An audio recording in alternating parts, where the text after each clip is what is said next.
When George S. Patton looked at war, he did not see maps the way other generals did. He did not see neat arrows, carefully drawn front lines, or the comfort of symmetrical plans. He saw people. He saw fear moving faster than bullets. He saw hesitation spreading like a disease. And long before most of his peers understood it, he realized that the real battlefield was not just land or air, but the human mind itself. Patton learned this lesson early, not in victory, but in frustration. As a young officer, he watched men freeze when orders became unclear. He saw units stall not because they were outgunned, but because they were uncertain.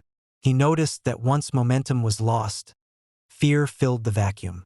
Soldiers stopped thinking forward and started thinking about survival alone. And in that moment, Patton understood something that would shape his entire life. War punished hesitation far more brutally than boldness. This idea was not popular. In fact, it was deeply uncomfortable. Military institutions prized caution, procedure, and control. Commanders were trained to reduce risk, to consolidate gains, to wait until every variable was accounted for. But Patton noticed something unsettling. The enemy did not wait. Confusion did not wait. Fear did not wait. And every pause, no matter how reasonable it seemed on paper, gave the enemy time to recover, reorganize, and harden. To Patton, speed was not recklessness. It was mercy.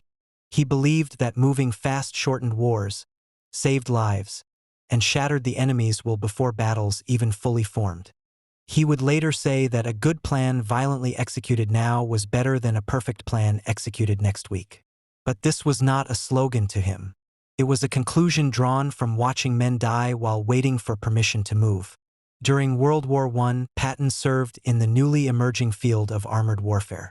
Tanks were unreliable, slow, and often broke down before reaching the fight. Many officers dismissed them as novelties. Patton did not. He saw something else. He saw shock. He saw surprise. He saw the psychological effect of a steel machine moving relentlessly forward, ignoring terrain and small arms fire. He realized that even imperfect tools, when used aggressively, could unbalance an enemy who was mentally unprepared. In one early engagement, Patton was wounded while personally leading tanks forward. He could have stayed back. He could have commanded from a safer distance. But he chose visibility. He chose presence. And what he observed that day stayed with him. Soldiers moved faster and fought harder when they believed their commander was already ahead of them, not behind them. This belief that leadership was felt before it was understood became central to his philosophy. Patton believed morale was not a speech. It was motion. An army on the move felt alive. An army waiting felt afraid. He understood that fear grew in stillness, that when soldiers had time to think, they often thought of home, of death, of doubt. Movement, even imperfect movement, drowned those thoughts out. As the years passed, Patton studied history obsessively. He read about Alexander, Caesar, Napoleon, not for romance but for patterns. He noticed that the great captains all shared one trait. They forced decisions. They denied the enemy time. They attacked not just positions but expectations. They made war chaotic for their opponents and simple for their own men. Forward. Always forward. When World War II began, Patton was ready in a way that unsettled those around him. He was impatient with defensive thinking. He despised static warfare. He believed that once contact was made, the only correct response was to press harder. Not blindly, but relentlessly. He wanted the enemy reacting, not planning. This mindset would define his most controversial moments. In North Africa, when American forces suffered humiliating defeats, Patton was brought in not just to reorganize units, but to restore belief. His first actions were not tactical innovations, but psychological ones. He enforced discipline ruthlessly. He demanded uniforms be worn properly. He insisted on order not because he cared about appearance, but because he understood what disorder did to confidence. To many, these actions seemed harsh, even theatrical. But Patton knew something others missed. Soldiers who believed they belonged to a powerful, disciplined force were more willing to take risks. Pride was not cosmetic. It was armor. When he pushed his troops forward aggressively, Even after setbacks, he was not ignoring danger. He was managing fear. He believed that soldiers feared uncertainty more than combat. That once engaged, they focused. That hesitation allowed fear to grow teeth. This belief would later place him in direct conflict with more cautious commanders. They saw risk. Patton saw opportunity. They saw supply lines. Patton saw collapsing enemy morale. They worried about overextension. Patton worried about lost momentum. The tension between these views was not just strategic. It was philosophical. Patton believed war was fundamentally irrational and that trying to control it too tightly only amplified its chaos. The solution, in his mind, was not restraint but dominance of tempo. If you controlled the speed of events, you controlled the war. This is why the enemy feared him long before his tanks arrived. German commanders studied Patton not because he was unpredictable, but because he was relentlessly predictable in one terrifying way. He would attack. He would not pause to admire progress. He would not stop because doctrine suggested caution. He would keep coming, forcing mistakes, forcing retreats, forcing collapse. And yet, this same understanding isolated him. Because what Patton understood about war made him dangerous not just to the enemy, but to institutions built on restraint and control. His honesty unsettled politicians. His lack of patience unsettled allies. His refusal to pretend that war could be clean or gentle made him difficult to manage in a world desperate for reassurance. Patton understood that war revealed people. That under pressure, leaders showed who they truly were. And he had little tolerance for those who froze, delayed, or hid behind procedure while others bled. This intolerance would later cost him dearly. But in the moments that mattered most, when chaos threatened to overwhelm planning, Patton's insight proved devastatingly effective. He knew that once fear took hold, it spread faster than orders. And the only antidote was action. This is what Patton understood about war that others missed. That wars are not won by perfect decisions, but by decisive ones. That uncertainty is inevitable, but paralysis is optional. That speed is not recklessness when the alternative is surrendering initiative. And that the human mind, fragile, fearful, and reactive, is the true terrain on which wars are decided. And this understanding would soon be tested on a scale that would either vindicate Patton completely or destroy him. The first time Patton's philosophy collided with reality on a massive scale was in North Africa. He arrived at a front that was bruised, demoralized, and scattered, with units unsure of themselves and a command structure hesitant to make bold moves. The terrain itself seemed to conspire against speed. Harsh deserts that punished vehicles, supply lines stretched thin, and a sun that could sap morale faster than enemy fire. But Patton saw not obstacles but opportunities. Where others hesitated, he saw openings. Where others measured risks, he measured psychology. The fear, the pride, the will of men under pressure.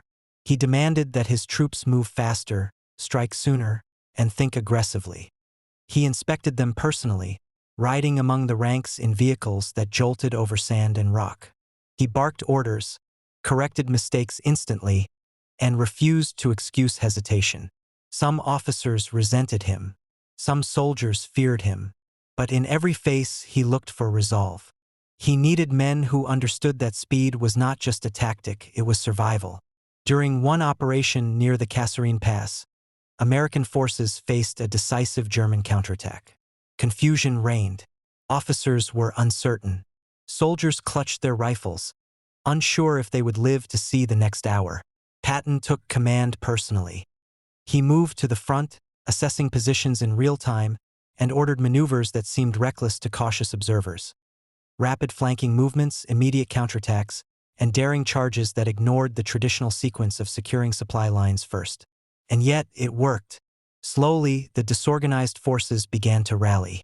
Their hesitation melted in the heat of motion. Patton's visible presence, his refusal to remain distant, communicated something that no briefing could: certainty. If he believed it could be done, so could they. By the end of the engagement, American units had stabilized, gained ground, and inflicted damage disproportionate to their numbers. The message was clear. Momentum was a weapon, and hesitation was death. This understanding followed Patton to Sicily. The campaign was a test not just of tactics, but of his obsession with speed. Allied planners debated, calculated, and hesitated. Patton acted.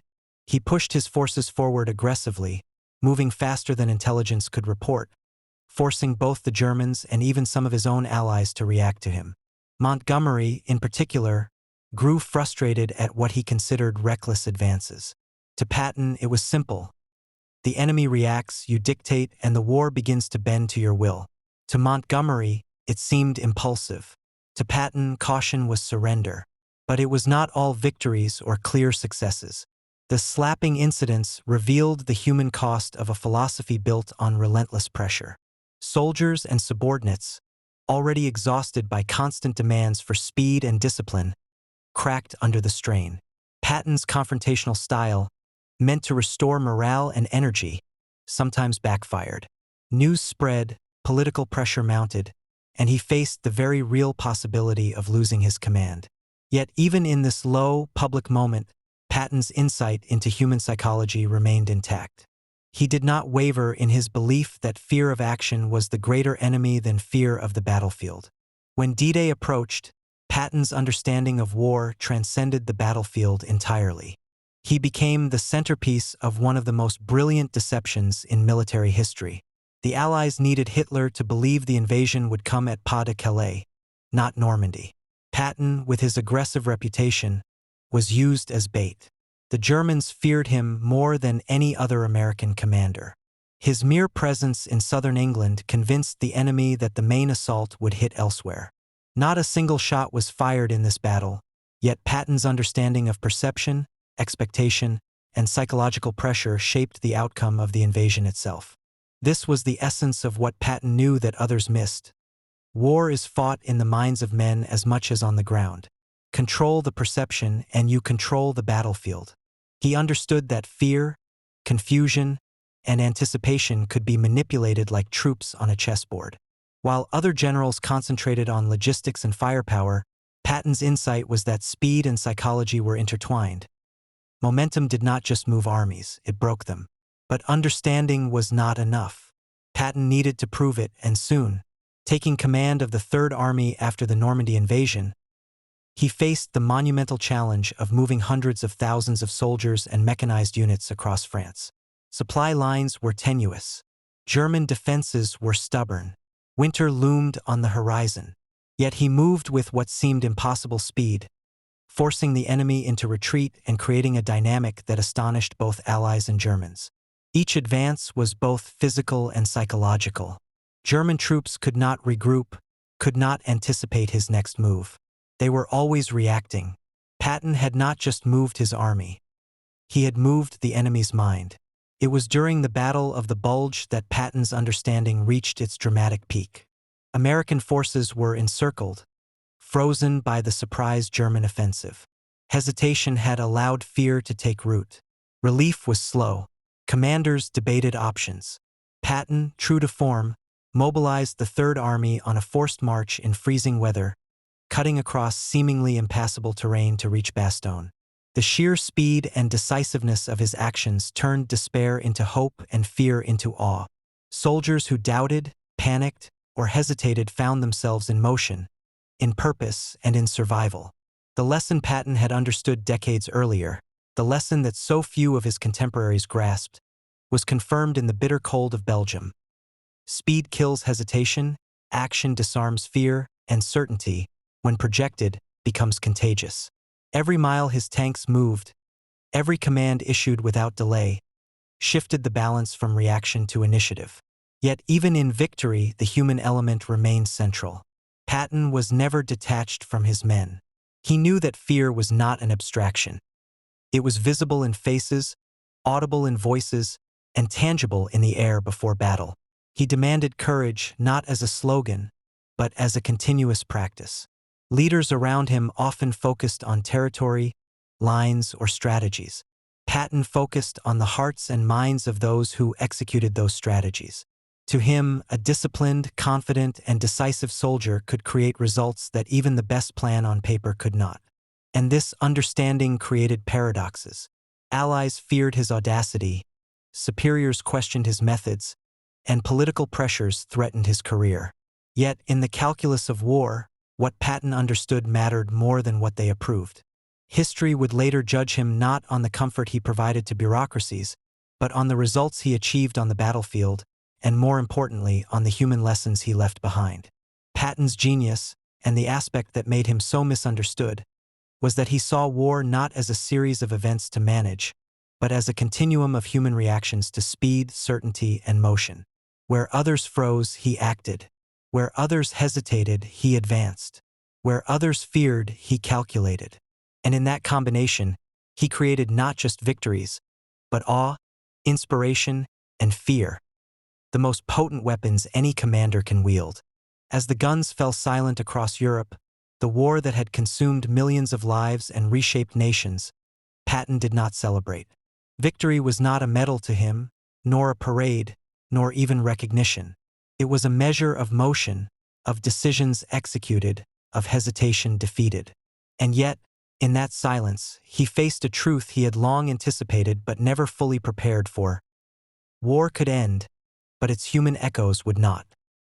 He walked among his soldiers in the aftermath, observing the exhaustion etched into their faces, the haunted looks that no commendation could erase. Many carried the weight of choices they had made under his command. Some had advanced too far, some had hesitated too long, and some had survived while others did not. Patton knew with unflinching clarity that understanding the psychology of war came at a personal cost, not just to the enemy, but to his own men and to himself. In conversations with peers and subordinates, Patton reflected openly. He spoke of speed as salvation and as punishment. He acknowledged that his insistence on relentless momentum had demanded sacrifices. "I am not a man who believes caution saves lives," he admitted. "It only delays the reckoning. Action, when decisive, protects more than stillness ever could. But I do not forget that, in teaching men to move, I have sometimes pushed them too far." His honesty, raw and unsettling, left listeners in awe, unease, and reflection. In the post-war years, Patton became a study in contradiction. Celebrated as a genius, feared as a loose cannon, misunderstood as a philosopher of motion, he remained a figure of fascination and controversy. He saw, with clarity few possessed, that the lessons of war were not merely tactical but profoundly human. Leaders must understand not just enemy positions, but the minds of those they command. Victory does not reside solely in land taken or cities captured. It resides in the will forged, the confidence instilled, and the fear neutralized. Yet, in the quiet of his own thoughts, Patton confronted what he could not control: the bureaucracy, the politics, the envy, and the whispers of those who feared his audacity followed him like shadows. He recognized that the very qualities that had secured victory, speed, decisiveness, relentless forward motion, made him incompatible with peacetime structures.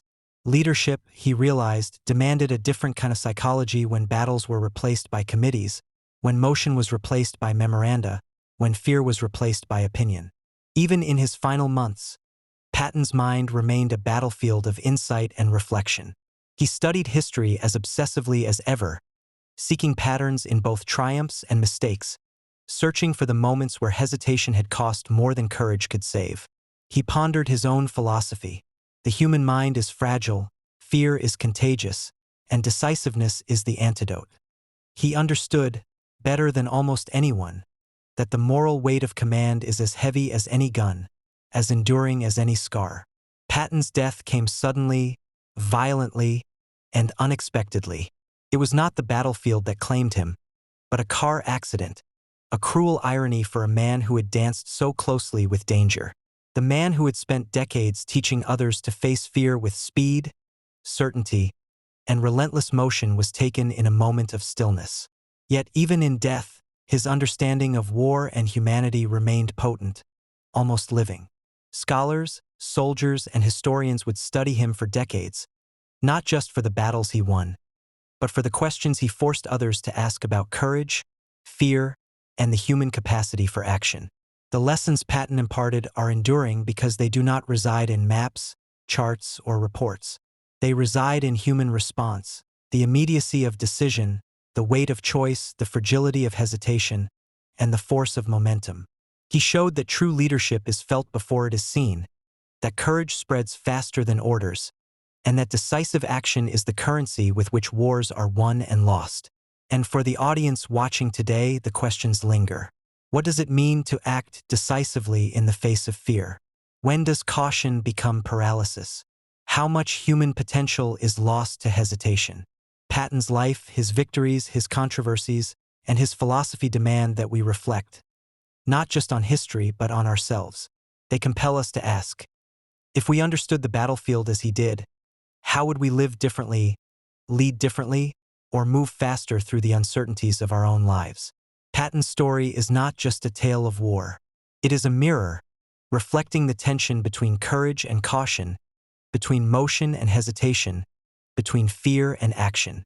It teaches that understanding the human mind is as crucial as understanding strategy, and that the greatest battles are often fought not on maps, but within the hearts of those who dare to move first. In the end, what Patton understood about war that others missed was deceptively simple and endlessly profound. The human mind is the ultimate battlefield, and motion, decisive, relentless, fearless motion, is the weapon that can conquer it. Every victory, every retreat, every hesitation, and every advance of history can be traced to this truth. And as long as people struggle with fear, uncertainty, or delay, the lessons of Patton remain alive, pressing us to act, to decide, and to move forward before hesitation steals the moment. The story does not end with him. It echoes in every decision, in every leader who wrestles with doubt, in every soldier who faces the unknown, and in every person who has wondered whether to step forward or to wait. It challenges us, unsettles us, and demands engagement. The questions remain open, the debates unresolved, and the curiosity eternal. Patton's insight was never about perfection. It was about action, understanding, and the relentless pursuit of momentum, lessons that leave us not only informed, but changed.